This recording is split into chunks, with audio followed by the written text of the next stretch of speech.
अत्रि मुनि का जन्म हुआ था। अत्रि से चंद्रमा की उत्पत्ति हुई, जो ब्राह्मणों, नक्षत्रों, औषधियों तथा वृक्षादि को स्वामी हैं। चंद्रमा ने बृहस्पति को अपना गुरु बनाकर राजसु यज्ञ कराना आरंभ किया। उस यज्ञ में चंद्रमा ने बृहस्पति की परम सुंदरी पत्नी तारा को छल द्वारा ले लिया। उस समय दैत्यों ने बृहस्पति की सहायता की। परस्पर क्रूर युद्ध होने के उपरांत ब्रह्मा जी की आज्ञा मानकर चंद्रमा ने तारा को बृहस्पति जी को लौटा दिया। चंद्रमा तारा को गर्भ रह गया। उसे बृहस्पति के क्रोध करने पर तारा ने गिरा दिया। उस समय उस बालक के सुंदर स्वरूप को देखकर बृहस्पति तथा चंद्रमा दोनों ने उसे लेने की इच्छा प्रकट की। उस समय ब्रह्मा जी ने तारा से पूछा कि यह बालक किसने?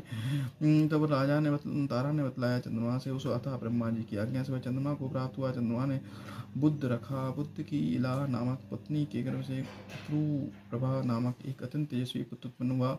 स्वर्ग की उर्वशी नामक अप्सरा से तेज, ओबल और सौंदर्य की प्रशंसा इंद्र की सभा में सुनी थी।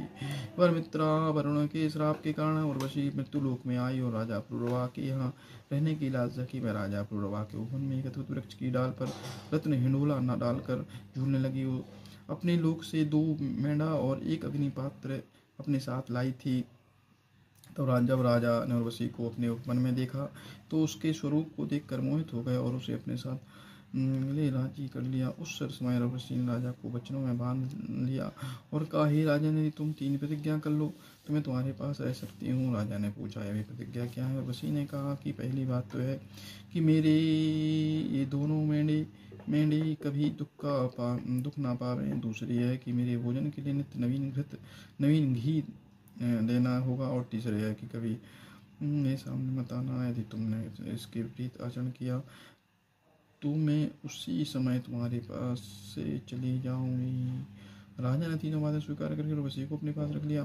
फिर जिस प्रकार मित्ता वरुण के हिसाब से उर्वशी मृत्युलोक में रह रही थी, उर्वशी के बिना देवलोक को सूना देखकर इंद्र ने गंधर्वों को यह आज्ञा दी कि तुम किसी प्रकार उर्वशी को यहाँ ले आओ। इंद्र की आज्ञा पाकर गंधर्वों ने उर्वशी के पास जाकर कहा, हे उर्वशी, तुम्हारे बिना इंद्र सभा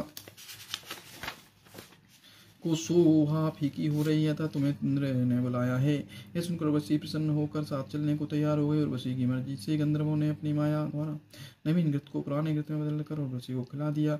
उन दोनों मेढ़ों को चुराकर आकाश में उड़ चले। तुरंत उर्वशी ने अपने पास सोए हुए राजा को कहा कि मेरे दोनों मेढ़ों को कोई चुरा कर लिया जा रहा है। सुनते ही राजा घबरा कर मेढ़ों को लेकर के लिए उठ दौड़ा। उस समय उर्वशी ने राजा से इस प्रकार कहा, हे राजन, मैंने तुम्हारे साथ प्रतिज्ञा की थी, जब मैं तुम्हें देखूंगी अथवा मेरे दोनों मेढ़े दुख पाएंगे अथवा जिस दिन मुझे नया घृत खाने को नहीं मिलेगा, उस दिन मैं तुम्हें छोड़ कर चली जाऊंगी। बोलो कृष्ण भगवान की जय। राधा वल्लभ की जय। वृंदावन धाम की जय।